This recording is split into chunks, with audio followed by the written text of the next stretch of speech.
ওদিকে আসলে যাওয়া যাবে না। তার মানে এই হচ্ছে বাংলাদেশের শেষ বলা যায়। এখন দেখা যাচ্ছে আমার সাথে অনেক সামনে পাথর, সামনে সামনে অনেক একটা বড় পাহাড় দেখতে পাচ্ছি।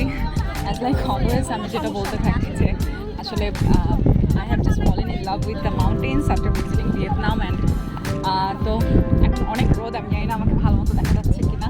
আমার পাশে আছেন দেবিকা আপু, সুন্দরী দেবিকা আপু।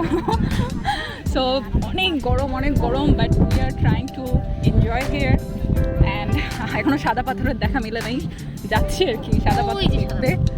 এই তো দেখা যাক কতটুকু যেতে পারে। আর এখানে আসলে অনেক গরম, আমি বলবো যারা এখানে সাদা পাথরে এই মুহূর্তে আসতে চান অবশ্যই ছাতা নিয়ে আসবেন। বাই দ্য ওয়ে দিস ছাতা ইজ স্পন্সার্ড বাই দেবিকা আপু।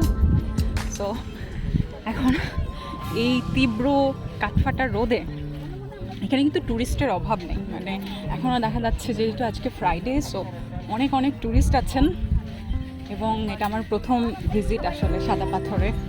এখানে ছোট্ট করে বললে ওই যে দেখতে পাচ্ছেন পাহাড়ের চূড়ায় অনেক ছোট্ট একটা জনবসতি আছে এবং যতদূর চোখ যায় খালি সবুজ দেখবেন। এটা কোন বর্ডার আপু, এটা কোন বর্ডার?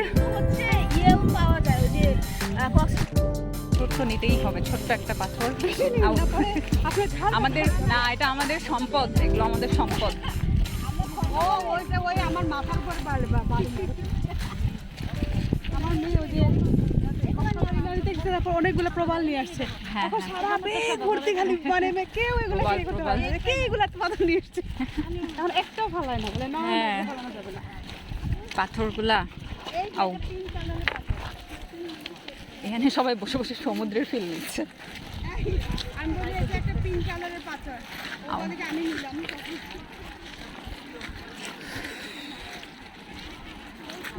এই পানি এটা মনে হয় বর্ষাকালে একটা জায়গায় ছবি তুলতে হবে, বসবো কোথায়? একটু পানিতে নামা উচিত, নাহলে জীবনটা ব্যর্থ। আও বাবা, এটা একটু ধরবেন, একটু ইয়ে লাগতেছে, পড়ে যাচ্ছে।